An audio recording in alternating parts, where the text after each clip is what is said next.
Meus irmãos queridos, graça, paz e bênçãos da parte do Senhor Jesus sobre a sua vida. É razão de muita alegria estar aqui, rever amigos queridos, pastor João Emílio, pastor Lucas, pastor Arthur, pastor Fernando, e muito honrado de estar aqui com vocês para partilhar nessa noite 2 salmos que me foram propostos. Então quero convidar você a abrir a sua Bíblia, por gentileza, no Salmo 62. Salmo 62.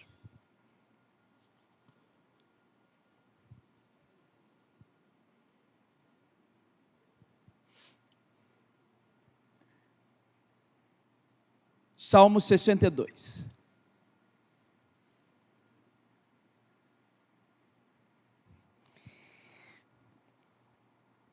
Somente em Deus, ó minha alma, espera silenciosa. Dele vem a minha salvação. Só Ele é a minha rocha e a minha salvação, e o meu alto refúgio, não serei muito abalado. Até quando acometerei vós a um homem, todos vós, para o derribardes, como se fosse uma parede pendida ou um muro prestes a cair? Só pensam em derribá-lo da sua dignidade, na mentira se comprazem, de boca bendizem, porém no interior maldizem. Somente em Deus, ó minha alma, espera silenciosa, porque dele vem a minha salvação. Só Ele é a minha rocha, Ele é a minha salvação, meu alto refúgio, não serei jamais abalado. De Deus dependem a minha salvação e a minha glória, estão em Deus a minha forte rocha e o meu refúgio. Confiai nele, ó povo, em todo tempo, derramai perante Ele o vosso coração. Deus é o nosso refúgio, somente vaidade são os homens plebeus, falsidades de fina estirpe, pesados em balança, eles juntos são mais leves do que a própria vaidade. Não confieis naquilo que extorquis, nem vos vanglorieis na rapina. Se as vossas riquezas prosperam, não ponhais nelas o coração. Uma vez falou Deus, 2 vezes ouvi isto, que o poder pertence a Deus, e a ti, Senhor, pertence a graça, pois a cada um retribuis segundo as suas obras. Amém. Senhor, esta é a tua palavra, e com absoluta convicção do nosso coração, cremos que a Bíblia é a palavra do Senhor, atual, inerrante, bendita, capaz de discernir o nosso interior. E rogamos nessa noite que o mesmo Espírito que a inspirou venha nos iluminar, para acessarmos pela graça as verdades sagradas e benditas que emanam deste livro, que é a tua palavra. Rogamos assim em nome de Jesus. Amém. Recebendo os conselhos de Deus. Jedutum, que aparece no subtítulo do seu salmo, foi um dos 3 músicos que elencou Davi, segundo o primeiro livro das Crônicas, para organizar a música do santuário. Emã, Asaf e Jedutum. Esse homem então recebe essa letra para apostar e apossar nela uma melodia, para que cantasse esse salmo que é sem dúvida nenhuma, além de belo, absolutamente inteligente na sua construção semântica. Davi está aqui expondo uma das suas dificuldades mais emblemáticas ao longo do seu ministério. Você acompanha essa narrativa no 2º livro de Samuel, quando ele foge, não de um inimigo de povo estranho, não de um inimigo de povo inimigo, mas ele foge de o seu filho, ele foge de Absalão. Quer reivindicar dele o trono, quer matar o próprio pai, quer submeter o próprio pai. E ele, na qualidade de rei, além de ter que lidar com um terrível dilema familiar, precisa lidar com deboche, com escárnio e com muitas dores que o perseguiam. Davi, então, está aqui diante de pressão, está aqui diante de dilemas familiares, dilemas terríveis, dilemas que qualquer um de nós aqui, do menos ao mais experiente, teria, no mínimo, um surto psicótico ao passar por o que esse homem está passando.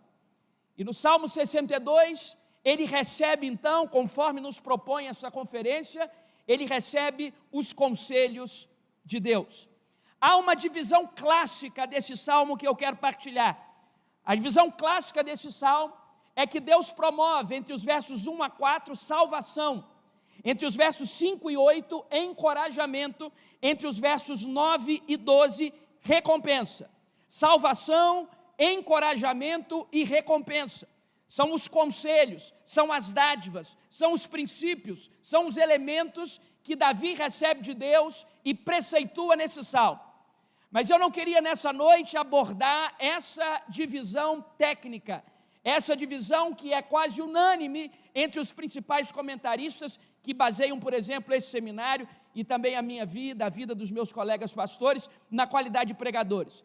Não é essa divisão tríplice que eu gostaria de propor e estudar, mas queria extrair, ao longo desse texto, ao expor esse salmo, alguns conselhos de Deus para a sua vida, para a minha vida, para as nossas vidas. É importante deixar claro que quando nos é proposta uma leitura, uma análise dos salmos, do saltério, isso é para nós motivo de alegria, ânimo e autorreflexão, porque os salmos são uma expressão da nossa alma, do nosso íntimo, desde os nossos desejos mais torpes de vingança, às atividades mais éticas que emanam da nossa alma, as piores e as melhores expressões interiores humanas, os nossos desafios, as nossas dúvidas, os nossos medos, as nossas questões pessoais, são expressas nos salmos como uma espécie de espelho da alma humana. Analisar e estudar o saltério é muito mais do que analisar a letra que foi escrita para o cântico da liturgia hebraica, é estudar a nossa própria vida, os nossos próprios dilemas, a nossa própria alma. Eu sei que numa casa de profetas como essa, você que está aqui à noite, vem de uma realidade talvez diferente daquele que se assenta ao seu lado. Nós passamos por dores, por percalços. Algumas pessoas estão abrindo mão de muitas coisas para estar aqui. E refletir nesse livro é refletir sobre as condutas mais íntimas do nosso interior. Por isso, com alegria, nós estamos diante do Salmo 62 para entender alguns conselhos de Deus. O primeiro deles que eu gostaria de destacar é: a sua visão de mundo está em constante progresso. A sua visão de mundo está em constante progresso. Justifico no verso 2 e no verso 6. Destaco no verso 2. Só Ele é a minha rocha e a minha salvação e o meu alto refúgio. Grifo, não serei muito abalado. Não serei muito abalado. Ele apresenta um substantivo que quantifica o seu abalo. Eu não vou ser muito abalado. Eu o posso ser, mas não serei num grau tão elevado, porque eu confio em Deus. Eu posso ser abalado e abatido, mas não o serei muito, porque Ele é a minha salvação. Mas ele continua escrevendo, e ele não escreve para apagar o que foi dito outrora, mas aquilo que para nós hoje é o versículo 6, ele diz uma expressão parecida, aparentemente contraditória, apenas aparentemente. Repare comigo o verso 6, por favor. Só Ele é a minha rocha, Ele é a minha salvação, Ele é o meu alto refúgio, mas agora ele diz: eu não serei jamais abalado. Das duas, uma, ou esse homem muda de opinião muito rápido, e ao escrever uma mesma prosa poética, no início, no primeiro parágrafo, ele diz: eu não vou ser muito abalado, e daí a pouco ele muda de ideia: não, melhor, eu jamais serei abalado, e daí a pouco ele está confuso: será que serei muito, serei pouco ou não serei? Não, é porque a nossa visão de mundo está em constante progresso. De fato, quanto mais ele se aproxima de Deus, quanto mais ele mostra as suas entranhas e coloca de forma escrita o interior da sua alma, ele nos se apresenta a nós como um homem em constante progresso. De fato, ele inicia o salmo achando que porque Deus é salvação e fortaleza, ele não será muito abalado, mas ele continua e ele descobre que, na verdade, quem tem Deus como salvação e quem o tem como fortaleza, jamais será abalado. E o que nos faz entender essa constância, essa progressão entre o que diz Davi naquilo que para nós hoje é o verso 2 e naquilo que para nós hoje é o verso 6, é um homem que, ao afunilar, aprofundar, chegar mais perto de Deus, descobre que a nossa vida está em constante progresso e que a nossa visão acerca das coisas está em constante progresso. Pastor João é professor de homilética nessa casa. E a minha oração é que a todos os seminaristas aqui, que Deus abra portas da pregação. Vocês sejam convidados para pregar em nome de Jesus em vários lugares. E que permaneçam com o coração no lugar. E a gente aprende o seguinte, que sermão inédito é só na nossa igreja. É um absurdo com a nossa igreja pregar um sermão inédito em outro lugar.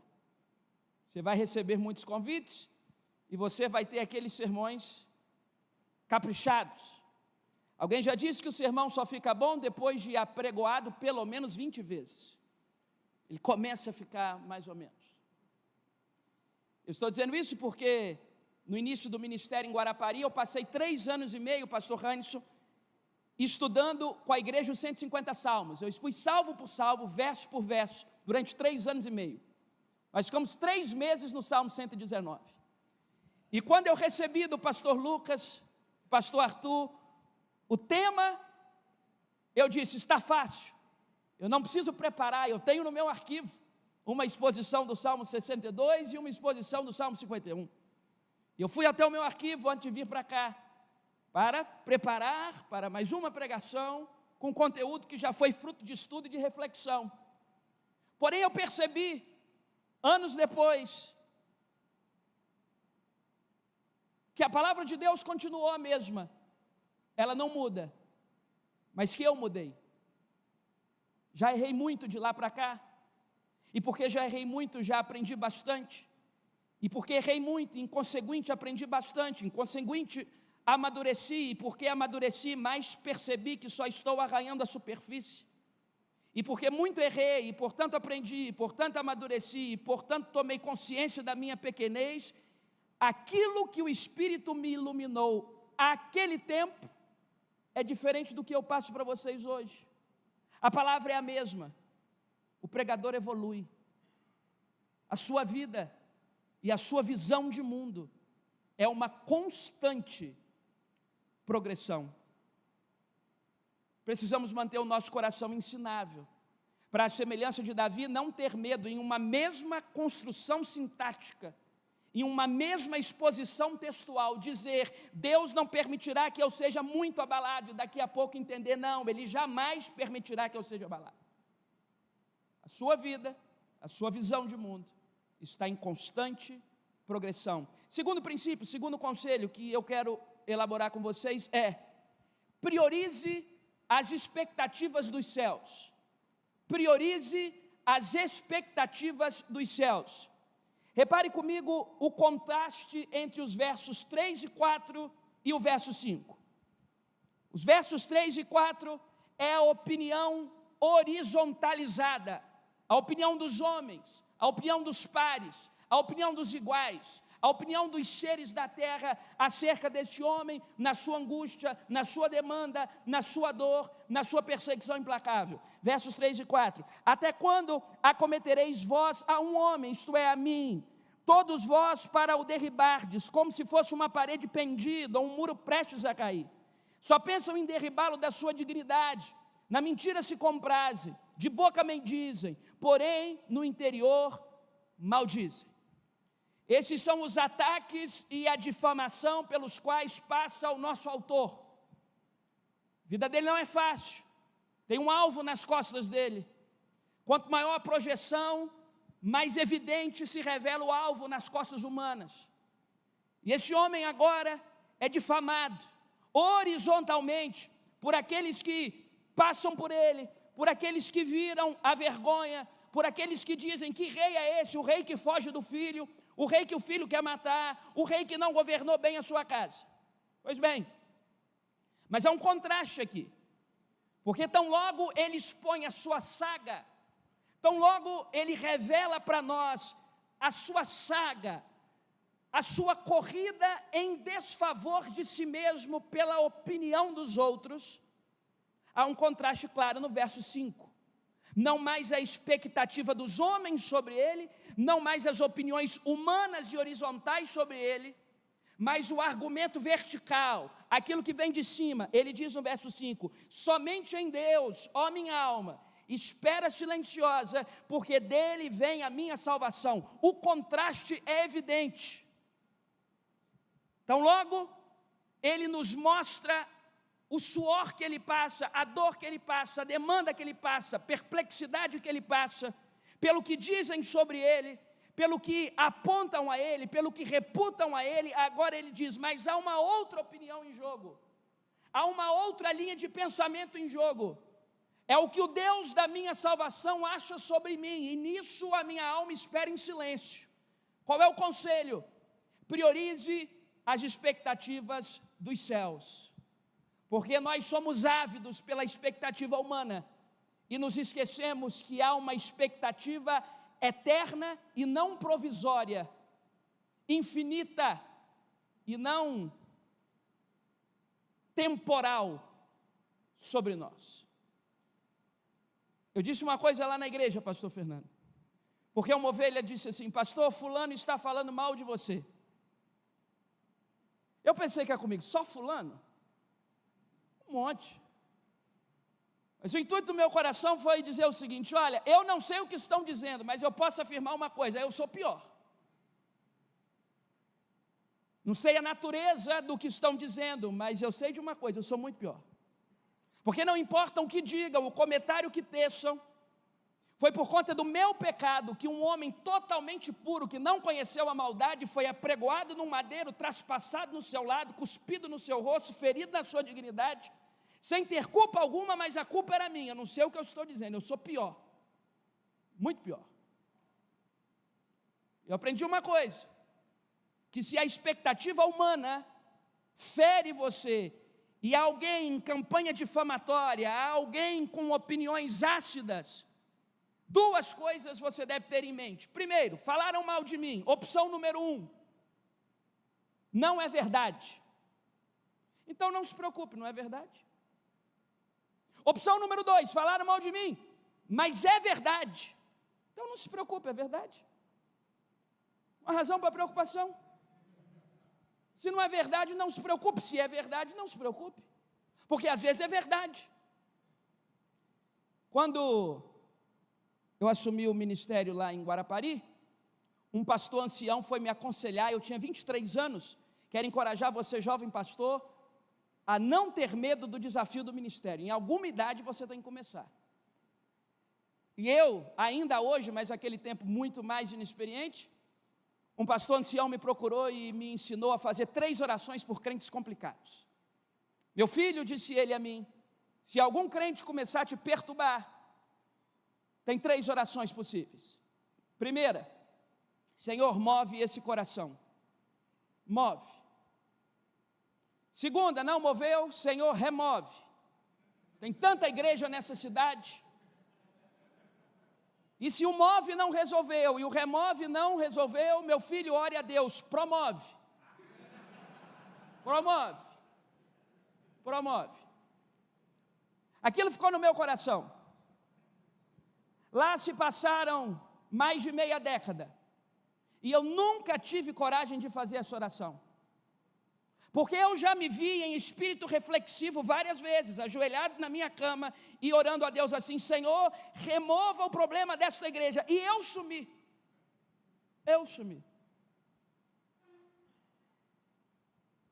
porque eu sou problemático. Cabe 2 coisas a Davi agora: atender à expectativa humana ou atender à expectativa dos céus. Você jamais vai corresponder à expectativa humana. A expectativa humana é seletiva e temporal.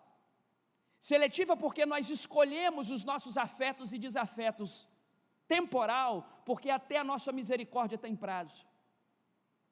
Lembra quando aquela irmã da sua igreja recebeu um terrível diagnóstico? Na primeira semana está todo mundo envolvido numa campanha de oração, na segunda está todo mundo fervorosamente clamando, na terceira todo mundo está clamando, na quarta é apenas um pedido no culto, na quinta ninguém lembra. A vida de ninguém para porque você sofre. A vida de ninguém para porque eu sofro. Ou nós nos concentramos nas expectativas terrenas, horizontalizadas, ou nós nos concentramos e priorizamos as expectativas dos céus. As expectativas humanas são sempre terríveis sobre nós. Eu gosto de exemplificar com Números capítulo 20.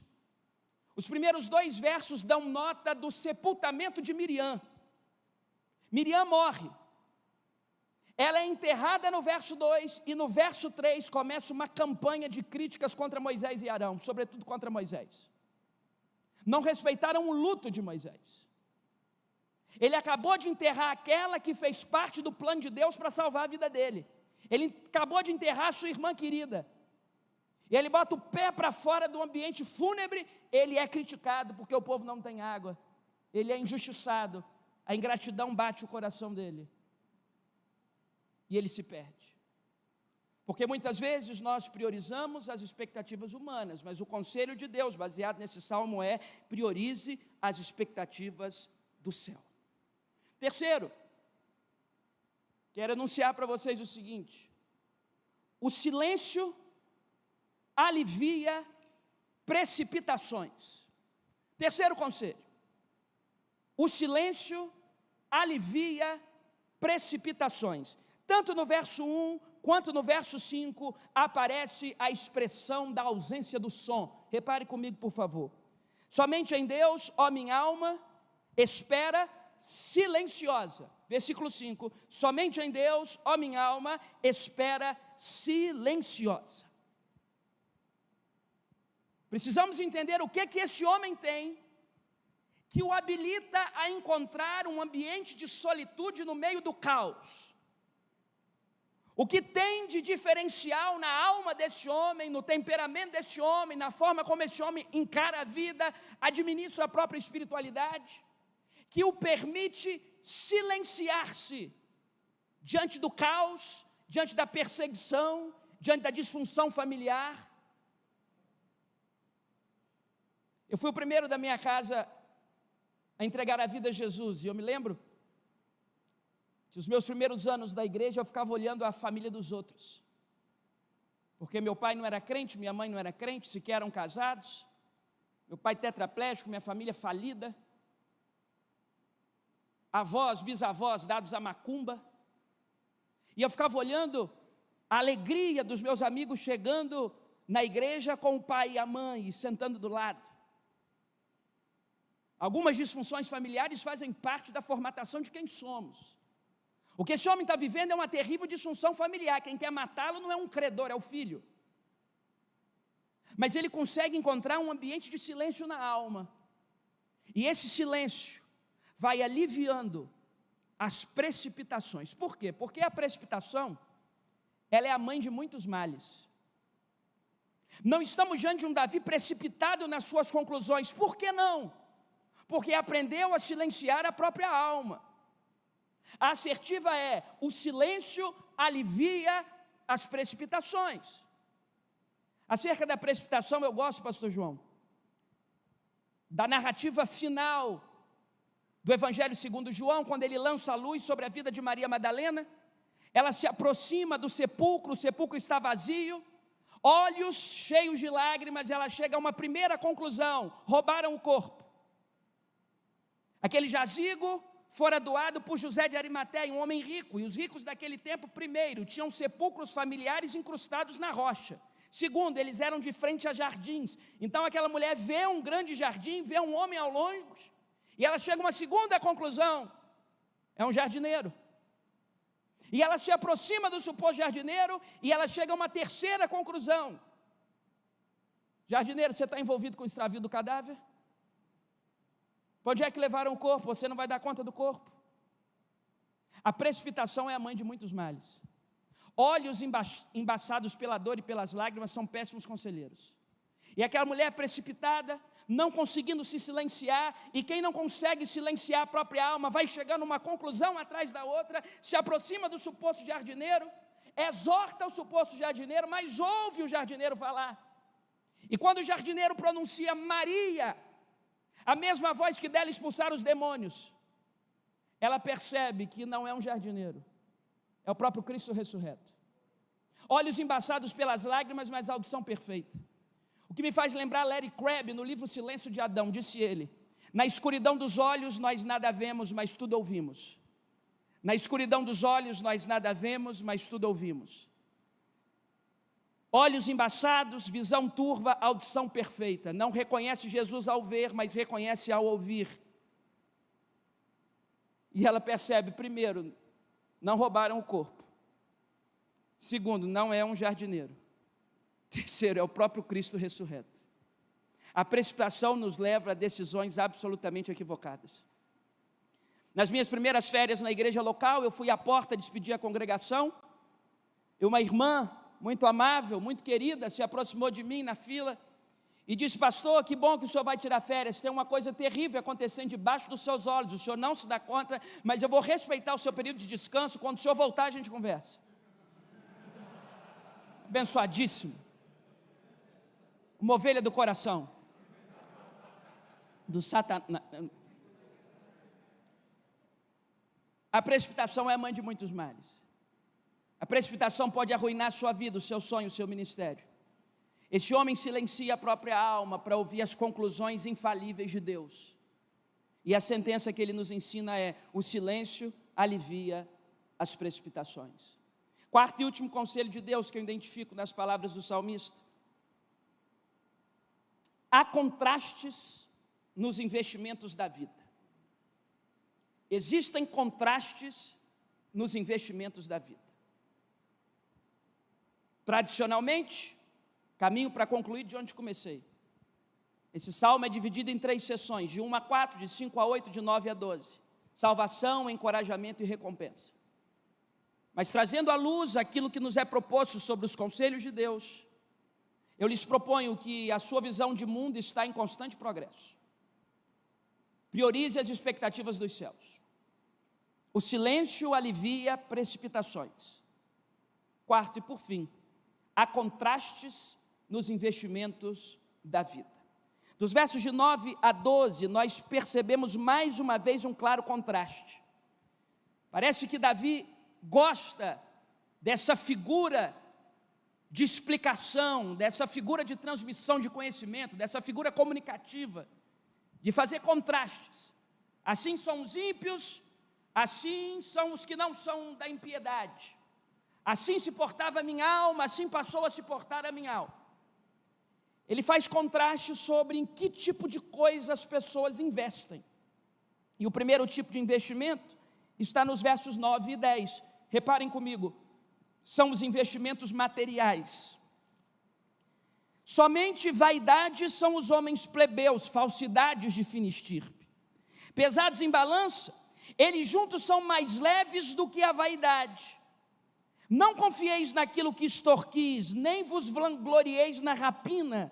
Se as vossas riquezas prosperam, não ponhais nela o coração. Os versos 9 e 10 coloca diante de nós em letras garrafais os investimentos da matéria, as riquezas, a prata, o ouro, a vaidade e a cobiça que dela se usufrui.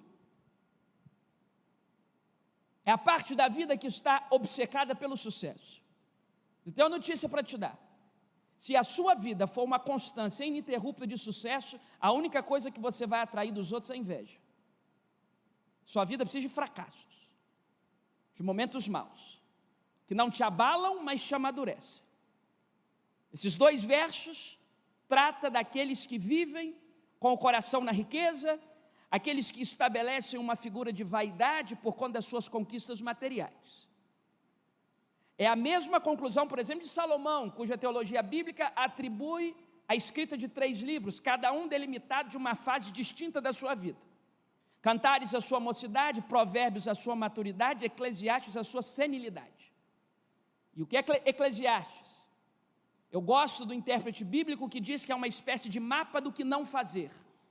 Conquanto Provérbios seja um rol taxativo do que você deve fazer, Eclesiastes, a senilidade de Salomão, é o que você não deve fazer. Meu filho, já peguei esse caminho e vi que é névoa, já peguei esse outro caminho e vi que é poeira, vi que é areia ao vento, eu vi que é vaidade. E a mesma expressão é também davídica nesse salmo. A vaidade produzida pelas riquezas. Isso deve ser e dar o tom, não apenas da nossa ambiência litúrgica, mas do nosso caráter individual.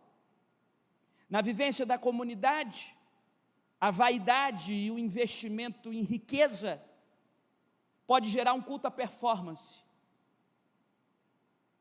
pode gerar os penduricalhos gospels, os acessórios da vaidade humana e os mecanismos de atração.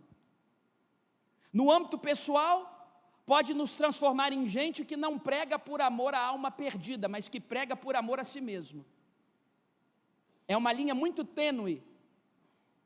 Pregar por amor ao que está perdido e pregar por amor à própria performance e o próprio nome. A vaidade faz isso.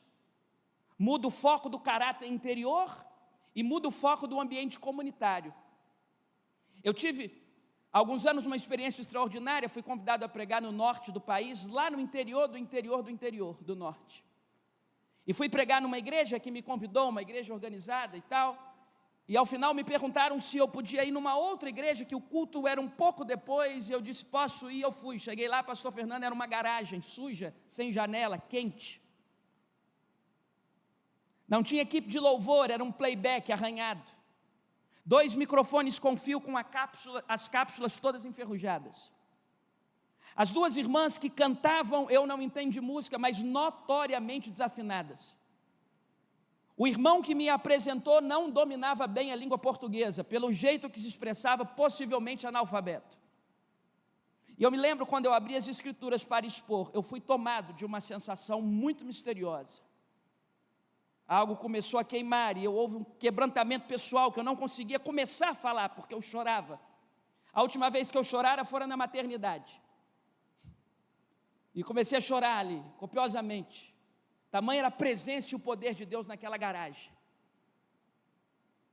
Não tinham erudição, não tinham os melhores equipamentos, não tinha a melhor técnica, tinha o poder do Espírito Santo. E eu me lembro de ter chegado no domingo seguinte na minha igreja, tínhamos acabado de trocar as poltronas acolchoadas, fizemos um investimento quase que milionário no equipamento de som, e subi para pregar. Nada sentia, nada senti, com nada sentindo permaneci. Olhei para o ministro e falei, canta mais uma, canta 2. Na terceira que canta, eu fui numa parte que ninguém me via, ajoelhei, porque se você ajoelha em público, pode achar que você está em pecado, está com algum problema. Aí eu fui onde ninguém me via, ajoelhei. Eu falei, Senhor, eu preciso sentir aquilo, eu não estou credenciado a pregar como um repetidor de palavras ou um profissional da fala. Ah, como eu trocaria isso tudo pelo que eu senti naquela garagem. Porque Deus não precisa da sua competência, da sua performance, daquilo que a sua erudição ou que a sua boa tecnia pode promover. Deus está atrás de gente cheia do Espírito dele, que se encontra na simplicidade. E às vezes os nossos olhos estão para os investimentos estampados nos versos 9 e 10, os investimentos materiais, as riquezas, o que gera vaidade, o que gera like, o que gera notoriedade, o que gera culto à performance. Já fui em alguns cultos pregar, pastor Fernando, em liturgias absolutamente dinâmicas, em que não tinha um período de oração, tudo cronometrado. O melhor som, o melhor banco, a melhor climatização, mas sem uma presença do poder de Deus, apenas técnica, performance. O que vai diferenciar você como um pregador ou como um repetidor de palavras concatenadas é a simplicidade que só o Espírito pode nos conduzir. Por isso Davi encerra com o segundo tipo de investimento, não o material que gera vaidade, mas o investimento espiritual. Versos 11 e 12, uma vez falou Deus, 2 vezes ouvi isto. Essa expressão é uma conceituação hebraica que significa inúmeras vezes, repetidas vezes, constantemente dito. Essa é a razão de uma vez falou Deus, 2 vezes ouvi isso. Uma figura retórica, conquanto na escrita. Que o poder pertence a Deus, a ti, Senhor, pertence a graça, pois a cada um retribui segundo as suas obras. Esse é o último tipo de investimento, poder e graça. Não a vaidade da riqueza, não a retribuição monetária, numérica, vaidosa, orgulhosa, jactante. poder e a graça de Deus. Então há um conselho claro de Deus por fim nesse salmo, que há contrastes nos investimentos da vida. Ou priorizamos os materiais ou os espirituais. Você, como eu, sabe que essa sociedade pulsa pelos investimentos materiais. Entre em qualquer livraria daquelas poucas que ainda existem e te direi os títulos dos livros mais vendidos: os 5 passos para ser um milionário, os 10 passos da liderança altamente eficaz, os 15 passos para fazer o seu primeiro milhão. Acesse os canais de streaming ou YouTube e eu te direi quais são os vídeos de melhor visualização, os que ensinam a ser rico, sobretudo os que ensinam a ser rico sem ter que trabalhar. Essa é a razão de ser, esse é o modo de operação social. Ter, conquistar, riqueza, vaidade, crescimento.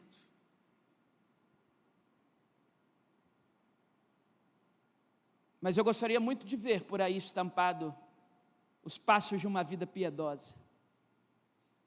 Como não perder a humildade, como manter o coração no lugar. Mas isso não vende. Isso não é sonoramente agradável. Fui jantar com uns ricos lá do meu estado, experiência terrível. E na mesa com um tanto de rico, só de não rico ali era eu. E eles falavam sobre as suas riquezas, e riquezas, e riquezas.